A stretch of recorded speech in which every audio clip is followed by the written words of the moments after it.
April 12, 1945. The small village of Meerfeld, Germany, lay shrouded in morning mist as Private First Class Thomas Harrington of the 97th Infantry Division trudged through muddy streets lined with damaged homes. What he believed would be a routine patrol through a hostile town would instead become one of the most profound experiences of his life, changing forever how he understood both his enemy and himself. Before we dive into this story, drop a quick hi in the comments and tell me where you're watching from. It really helps support the channel. This is the untold story of how a single act of kindness in the dying days of the Second World War sparked a chain reaction that ultimately saved hundreds of lives and revealed the power of humanity to transcend even the deepest divisions created by years of conflict. The spring of 1945 marked the twilight of the European conflict. American forces pushed eastward across Germany, while Soviet armies advanced relentlessly from the east. Caught between these massive forces, the German civilian population faced starvation, uncertainty, and fear. The Nazi propaganda had conditioned many civilians to expect the worst from the approaching Americans. Tales of brutality, vengeance, and murder had been spread throughout the Reich in its final desperate months. Thomas Harrington, a 22-year-old former bank clerk from Madison, Wisconsin, had been in combat for just over 3 months. His unit, Company B of the 386th Regiment, was assigned to clear and secure villages in the path of the advancing Allied forces. The regiment had encountered sporadic resistance as they moved through the picturesque but damaged Eifel region of Western Germany. "We never knew what to expect," Sergeant Walter Deming later wrote in his journal. "Some towns surrendered without a shot, others had to be taken house by house. The civilians were terrified of us. They'd been told we would slaughter them all. Most would hide in their cellars until we dragged them out for questioning." The morning Harrington entered Meerfeld was unseasonably cold. A steady drizzle had fallen throughout the night, turning the unpaved village streets into channels of mud that clung to the soldiers' boots, adding pounds to each step. The town had surrendered the previous evening when the local burgomaster, or mayor, had approached American lines carrying a white flag. There had been no German military presence in Meerfeld for days. The Wehrmacht had retreated eastward, leaving the villagers to their fate. Lieutenant James Morris divided his platoon into 3 squads to conduct a thorough search of the village. Harrington's squad was assigned the northeastern section, a cluster of modest stone houses with steep pitched roofs. "Keep your eyes open and fingers on triggers," Morris instructed. "Just because the town surrendered doesn't mean there aren't diehards hiding out, waiting for a chance to take some of us with them." Harrington moved cautiously down the narrow street, his M1 Garand rifle at the ready. The squad had been ordered to search each house, confiscate any weapons, and identify any men of military age who might be German soldiers in disguise. The village seemed eerily quiet. Faces occasionally appeared in windows, only to vanish when the Americans looked their way. At the end of a narrow lane, Harrington approached a small cottage set back from the others. Unlike most houses in the village, no white flag hung from its window, a sign of surrender that many Germans displayed to avoid having their homes searched or occupied. The thatched roof showed signs of recent repair, and a small garden plot had been freshly turned, though nothing yet grew there. Following protocol, Harrington pounded on the wooden door. "United States Army, open up!" he called out, using one of the few German phrases he had been taught. "Machen Sie die Tür auf." After a long moment, the door creaked open. A woman stood in the doorway, perhaps in her early 40s, though hardship had etched lines into her face that made precise age difficult to determine. Her graying blonde hair was pulled back in a tight bun, and her blue eyes revealed a mixture of fear and resignation. She wore a simple dress that had been mended multiple times, with a threadbare shawl wrapped around her thin shoulders. "Bitte," she said softly, stepping back to allow Harrington to enter. The interior of the cottage was immaculately clean but sparsely furnished. A small fireplace contained only cold ashes, with no wood stacked nearby. A wooden table with 2 chairs stood in the center of the main room. On one wall hung a photograph of a man in the uniform of the German army. Below it was a small table that served as an improvised shrine, with a candle and what appeared to be military decorations. Using hand gestures and his limited German, Harrington indicated that he needed to search the house. The woman nodded wordlessly and sat at the table, her hands folded in her lap. The search took less than 10 minutes. The cottage had only 2 rooms, the main living area and a small bedroom. Harrington found no weapons, no Nazi paraphernalia, no contraband of any kind. What he did notice was the complete absence of food in the small pantry cabinet. When he returned to the main room, the woman remained seated, staring at her folded hands. From outside, Harrington heard his squadmates calling to each other as they completed their searches of nearby houses. Something about the woman's dignity in the face of defeat touched Harrington. He had seen many Germans since crossing the border, angry men, terrified women, hollow-eyed children, but something about this woman's quiet resignation affected him differently. "Food?" he asked, pointing to her empty pantry, and then to her. "You have food?" The woman shook her head slowly. "Nein," she said quietly. "Kein Essen." "No food." Harrington hesitated. Fraternization with German civilians was strictly prohibited. General Eisenhower himself had issued orders forbidding American soldiers from sharing supplies with the German population, concerned about both military security and the limited supplies available for American troops and liberated Allied populations. Yet Harrington found himself reaching into his field pack. American infantry soldiers carried K-rations, boxed meal kits designed to provide adequate nutrition in the field.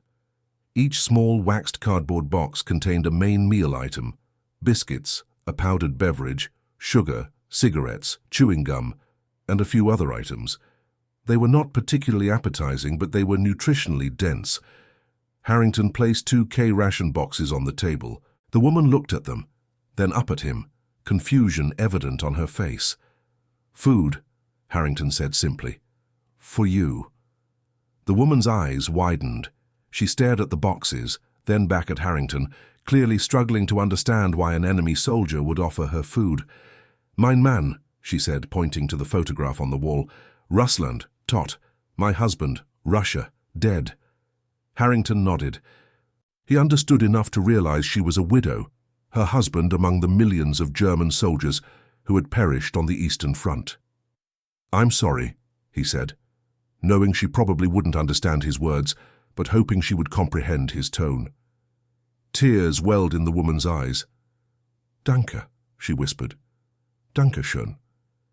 At that moment, Corporal Frank Wilson appeared in the doorway. "Harrington, we're moving out.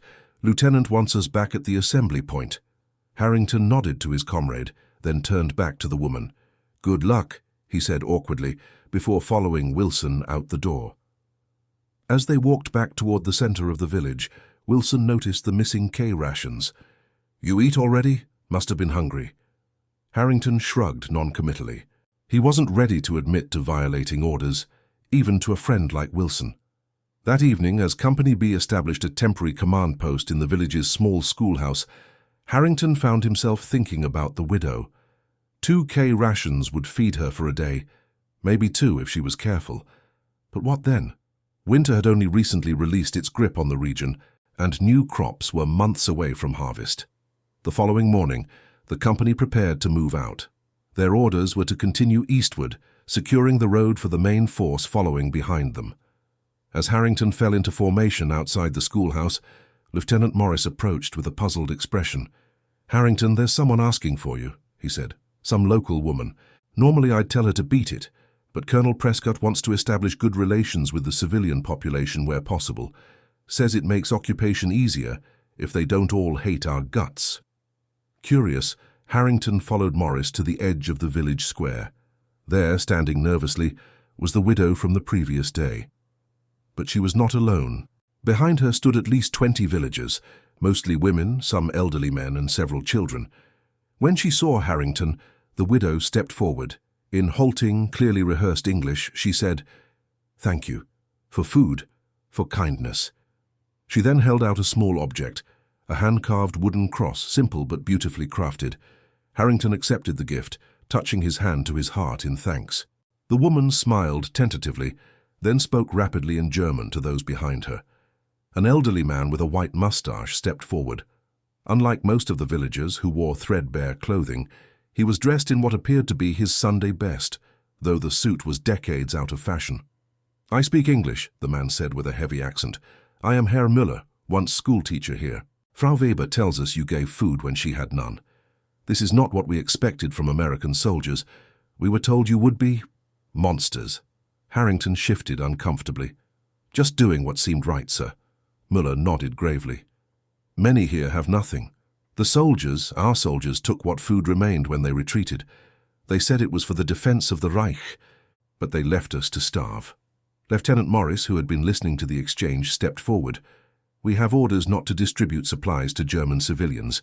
That's a matter for the occupation authorities once they're established." "I understand," Müller replied, "but we have children who have not eaten in days. Surely your great country, known for its humanity, cannot want innocent children to suffer." Morris glanced at the assembled villagers. Among them were indeed several hollow-cheeked children, their eyes too large in their gaunt faces. "Wait here," he said finally, before walking briskly back to the command post. For several long minutes, Harrington stood awkwardly before the gathered villagers. No one spoke. The widow, Frau Weber, he now knew, kept her eyes downcast. The children stared at the American soldiers with a mixture of fear and hope. Finally, Morris returned, accompanied by Captain Robert Hayes, the company commander. Hayes surveyed the scene with a practiced eye. "Lieutenant Morris has explained the situation," Hayes said to Harrington. "Normally we'd send these people away. Our supplies are limited, and we have our own men to feed." Harrington nodded, preparing himself for a reprimand for his unauthorized distribution of Rations the previous day. Instead, Hayes continued, "However, I've just received updated orders from Regiment. We're to establish a civil affairs contact in each secured village, someone who can liaise between the civilian population and our military government officers when they arrive. It seems the brass has decided that starving Germans might become problematic Germans." Hayes turned to Müller. "Sir, I cannot authorize general distribution of rations to the civilian population. Those are my orders. However, I can designate a portion of our rations as being for the use of civilian personnel assisting in maintaining public order. If you would be willing to serve as our local contact, those rations could be distributed at your discretion to those most in need." Müller's eyes widened slightly as he realized what Hayes was offering, a face-saving compromise that would allow the Americans to provide food without directly violating their orders. "I would be honored to serve in such a capacity," Müller replied formally. Hayes nodded. "Excellent. Sergeant Williams will provide you with details of your responsibilities. In the meantime, Corporal Wilson will arrange for the distribution of one day's emergency rations for these people." As Wilson led the villagers toward the supply truck, Hayes turned to Harrington. "Private, I don't know exactly what you did yesterday, and I don't want to know, but it seems to have had a positive effect. I'm assigning you as our liaison with Herr Müller. You'll remain here when the company moves out and await the arrival of the Civil Affairs Unit. They're about 2 days behind us." Harrington was stunned. "Yes, sir. Thank you, sir." Hayes fixed him with a stern look. "Don't thank me, son. You're still in a combat zone and you'll be virtually alone in a town full of people who were shooting at us a week ago. But someone has to stay, and you seem to have established some rapport." He paused. "Besides, Colonel Prescott is big on what he calls winning the peace, says it's just as important as winning the war." After Hayes walked away, Harrington found himself standing alone with Frau Weber. "Thank you," she said again in her limited English, "for children." Harrington nodded uncomfortably, unsure how to respond to her gratitude. By midday, word had spread throughout Mirfeld. The American soldier who had shared his food with a German widow was now in charge of distributing emergency rations to the hungriest villagers. As Harrington supervised the distribution, working from a list Müller had quickly compiled of those most in need, he was struck by the orderliness of the process. There was no pushing, no arguing, no attempts to take more than the allocated portion. "They are German, after all," Müller commented, noticing Harrington's surprise. "Even in defeat, we maintain order." That evening, after Company B had departed, leaving Harrington with a radio and instructions to check in twice daily, he found himself invited to Müller's home for dinner. The invitation had been extended formally, almost ceremonially, and Harrington sensed it would be a diplomatic error to refuse.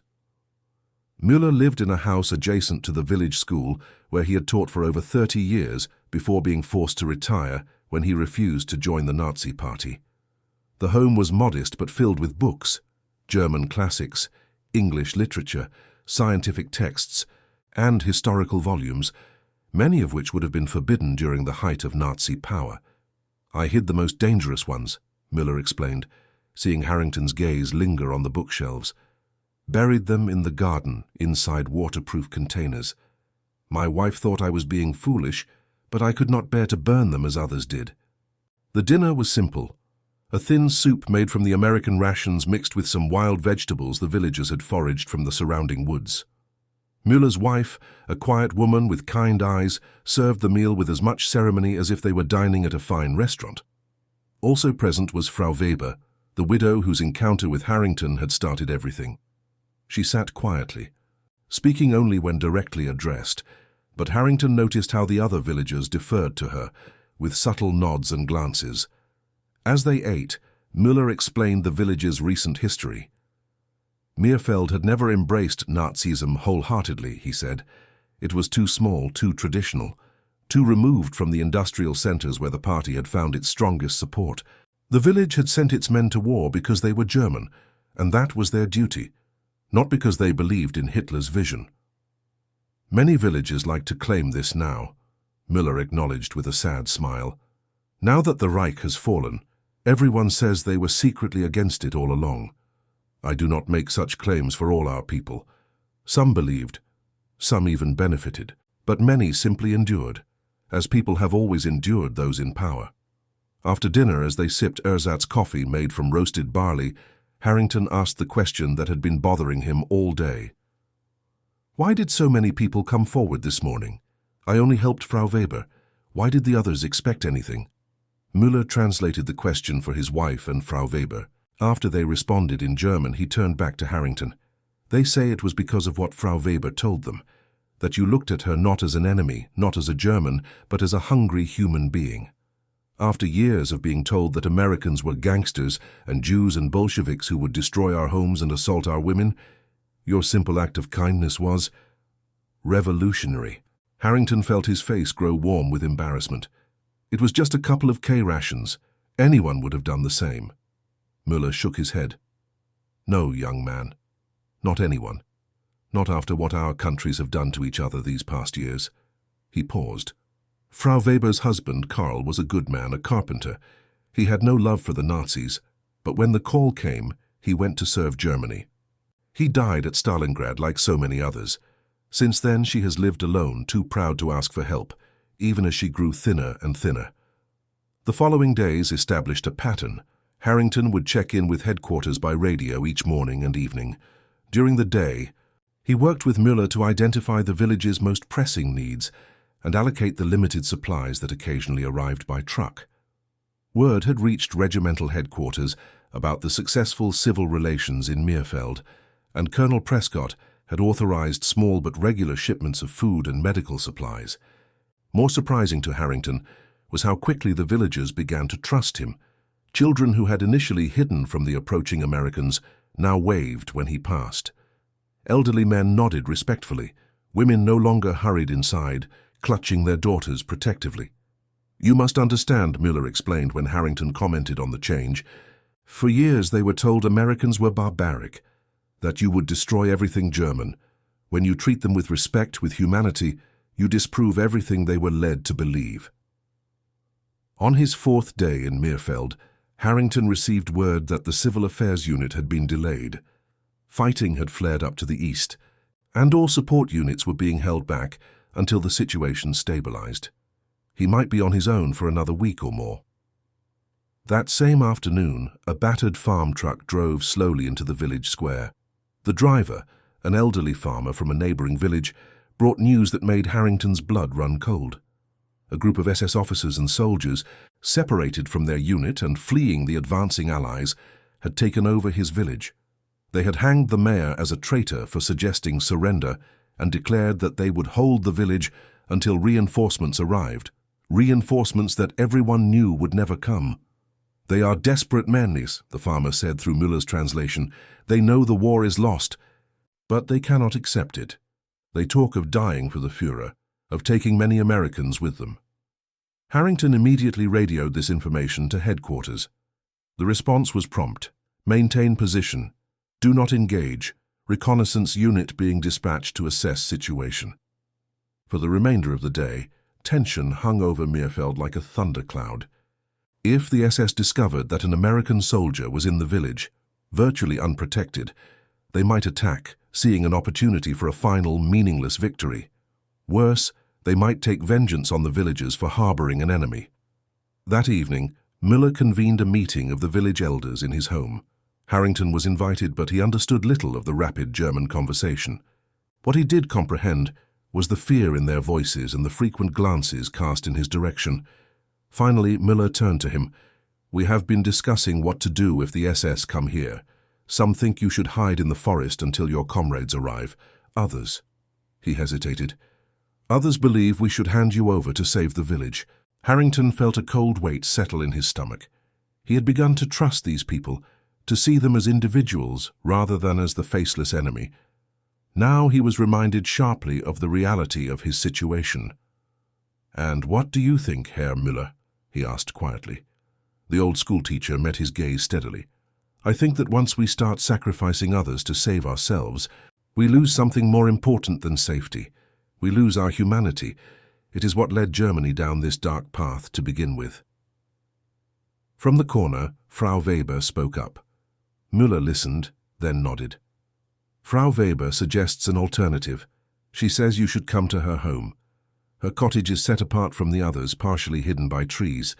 If the SS come, they might not search there immediately." Harrington considered his options. He could try to reach the American lines, but that would mean traveling through unfamiliar territory, possibly encountering enemy patrols.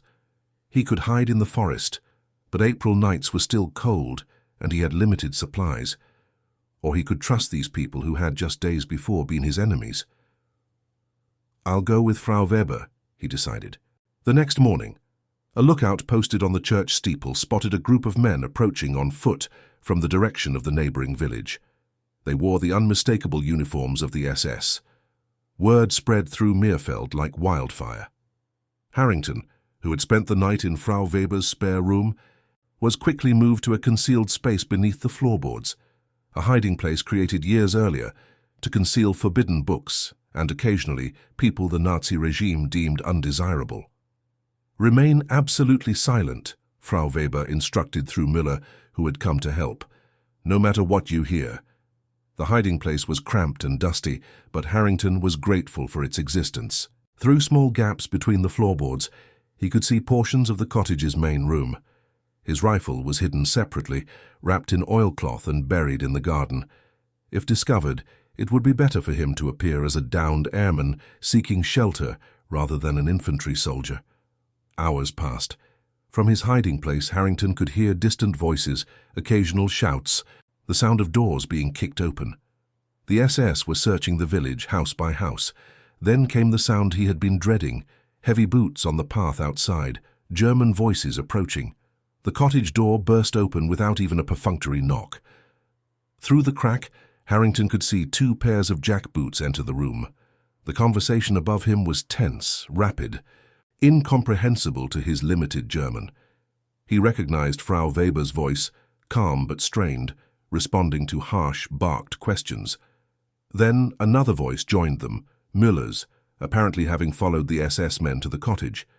The exchange grew more heated. One of the SS officers raised his voice, clearly making threats. Müller's responses remained measured but firm. Then, to Harrington's horror, he heard his own name mentioned. From his concealed position, he couldn't see the SS men's reactions, but their voices rose sharply. More questions, more demands. Müller continued speaking, his tone reasonable, persuasive. Frau Weber occasionally interjected. After what seemed an eternity, the boots moved toward the door. A few final words were exchanged, and then the door closed. Harrington remained perfectly still, uncertain whether the danger had passed. Several minutes later, the floorboard above him lifted slightly, and Müller's face appeared. "They have gone," the schoolteacher whispered, "for now. But they are not satisfied. They will return. Emerging stiffly from his hiding place, Harrington looked questioningly at Müller and Frau Weber. What happened? I heard my name. Müller nodded gravely. They came with specific information. Someone told them an American soldier was in the village. They demanded to know your whereabouts. And what did you tell them? The truth or a version of it? I said that an American had been here, distributing food to hungry children, but had left yesterday to rejoin his unit. They believed you. Müller shrugged. The officer in charge did not seem convinced, but another patrol has discovered American reconnaissance troops near the next village. They were more concerned with that immediate threat than with searching thoroughly for one possibly misreported American soldier. Harrington looked at Frau Weber, who stood silently by the window watching the path. Thank you, he said simply. Both of you. You risked your lives. As you risked your career, perhaps your freedom, when you shared your rations with me, Frau Weber replied through Müller's translation. One kindness deserves another. That night, as Harrington prepared to sleep in the hidden space beneath the floor in case the SS returned, he found himself reflecting on the strange turns his war had taken. 3 months of combat, of seeing comrades fall, of learning to hate the enemy, had culminated in this, being protected by those same enemies who were now risking their lives for his. Shortly before dawn, he was awakened by Frau Weber's urgent whispers. American troops had engaged the SS force during the night. Gunfire had been heard from the direction of the neighboring village. Now American jeeps were entering Meerfeld.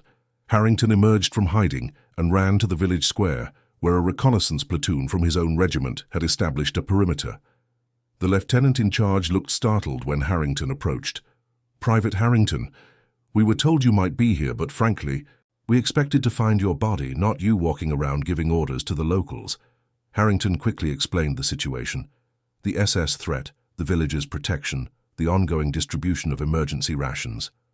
The lieutenant, initially skeptical, became increasingly impressed as local children approached the American soldiers without fear, as elderly villagers nodded respectfully, as women brought out the meager refreshments they could offer. I've been in a dozen German villages since crossing the border, the lieutenant remarked. This is the first one where they didn't look at us like we were devils come to devour their children. They're just people, Harrington replied. Scared, hungry people who've been fed lies for years about what we are. The reconnaissance platoon remained in Meerfeld for 2 days, during which time they confirmed that the SS unit had been captured or dispersed. The threat had passed. When they prepared to move on, the lieutenant offered Harrington a place with them. Your orders are to remain until the Civil Affairs unit arrives, and he said, but given the circumstances, I could justify bringing you along. Harrington considered the offer. Then he looked at the villagers who had gathered to watch the Americans prepare to depart. Among them stood Frau Weber, her thin face showing the first hints of healthy color after several days of adequate nutrition. Beside her, Herr Müller observed the scene with the measured assessment of an educator. Thank you, sir, Harrington replied, but I'll follow my original orders and stay until properly relieved. The lieutenant nodded, a knowing smile playing at the corners of his mouth. As you wish, Private. He lowered his voice. Between you and me, Colonel Prescott is very interested in what you've accomplished here. There's talk of expanding this approach to other secured areas. The brass is starting to realize that winning the peace might be as challenging as winning the war. 3 more days passed before the Civil Affairs unit finally arrived, a mixed group of military government officers, engineers, medical personnel, and military police. Their commanding officer, Major Ellis, listened with growing interest as Harrington and Müller jointly explained the arrangements they had developed for food distribution, civilian governance, and reconstruction priorities. Remarkable, Ellis commented when they had finished. Absolutely remarkable. In most areas, we're having to impose military government by force, with the civilians either hostile or terrified. Here, you seem to have established a functioning, cooperative relationship. It wasn't me, sir, Harrington replied. It was them.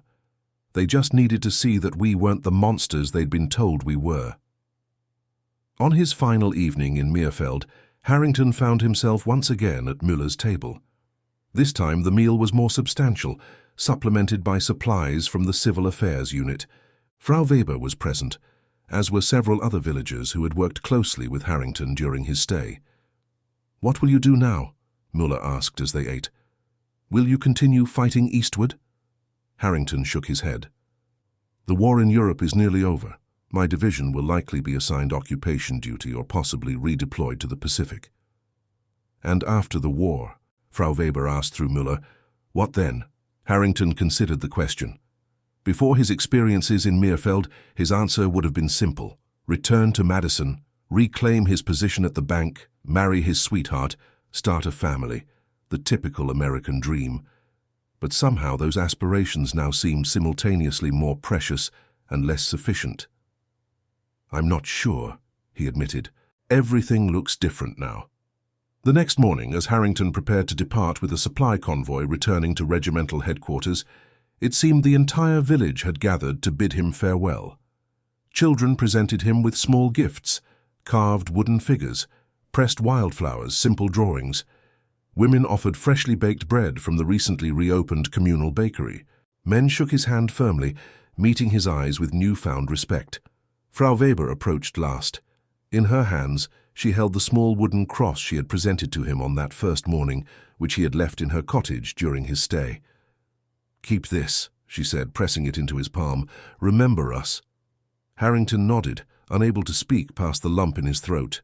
He climbed into the waiting truck, raising his hand in farewell as it pulled away. As the vehicle rumbled down the road, leaving Meerfeld behind, Lieutenant Morris, who had returned with the Civil Affairs Unit, glanced at Harrington. "You did good work back there, Private. Colonel Prescott has recommended you for a commendation." Harrington nodded absently, his mind still with the villagers of Meerfeld. "You know what the locals are calling you," Morris continued. "The Ration Angel. Word has spread to other villages that an American soldier shared food with a starving widow, and now the whole area is more cooperative with occupation forces." He shook his head in amazement. "All because you broke regulations and shared your K-rations." In the years that followed, Thomas Harrington would indeed return to Madison, Wisconsin. He would marry his sweetheart, have 3 children, and live what appeared to be a quintessential American life. But each Christmas, a package would arrive from Meerfeld, Germany, usually containing homemade preserves, hand-knitted items, or carved wooden figures. And each spring, Harrington would send a package in return filled with coffee, chocolate, and other items that remained scarce in post-war Germany.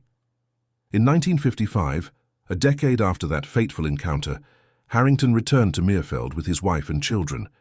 They found a transformed village, houses rebuilt, gardens thriving, children playing who had been born since the conflict. Frau Weber, her hair now completely grey but her back still straight with dignity, welcomed them into her cottage, where the photograph of her husband still hung on the wall, but now alongside a picture of an American soldier in uniform. Herr Müller, retired but still revered as the village's intellectual leader, hosted a community dinner in the Harringtons' honor. During the meal, he stood to make a toast. 10 years ago, our world lay in ruins. Not just our buildings, but our spirits. We had followed a madman to destruction, and we expected no mercy from those who defeated us. Then came a young American soldier who looked at a starving widow and saw not an enemy but a fellow human in need. From that small act of kindness grew understanding, cooperation, and eventually friendship. Today, our nations are allies, working together to rebuild Europe and prevent such a catastrophe from happening again. He raised his glass. To Thomas Harrington, who taught us that humanity can transcend even the deepest hatreds of war, and to all those on both sides who have found the courage to forgive and move forward together. Years later, when asked about his most significant contribution to the war effort, Harrington would not mention combat actions or strategic victories. Instead, he would tell the story of a small German village where he learned that the greatest battles are not won with weapons but with simple acts of human kindness. In war, he would explain, we're taught to see the enemy as monsters, as something less than human. It makes it easier to kill them. But the moment you recognize their humanity, their fears, their hopes, their capacity for both cruelty and kindness, everything changes. You can no longer fight just for victory. You must fight for something better to emerge from the ashes of conflict. The lesson of Mirfeld would be replicated thousands of times across post-war Germany and Japan, as former enemies gradually became allies and friends. The Marshall Plan, the reconstruction of Europe and Asia, the creation of NATO and other international organizations, all were built on the recognition that peace requires more than the absence of conflict. It requires understanding, cooperation, and shared humanity. For one small village in the Eifel Mountains, that process began with 2 boxes of K-rations and a soldier who chose kindness over regulations. For the world, it offered a template for reconciliation that would help prevent another global conflict in the decades to come. The greatest weapon against hatred, Thomas Harrington would write in his memoirs many years later, is not superior firepower, but the simple recognition of shared humanity. When I looked into Frau Weber's eyes that morning in 1945, I didn't see a German or an enemy. I saw a hungry widow, alone and afraid, and in recognizing her humanity, I rediscovered my own.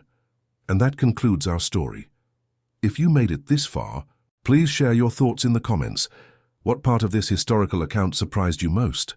Don't forget to subscribe for more untold stories from World War II and check out the video on screen for another incredible tale from history. Until next time.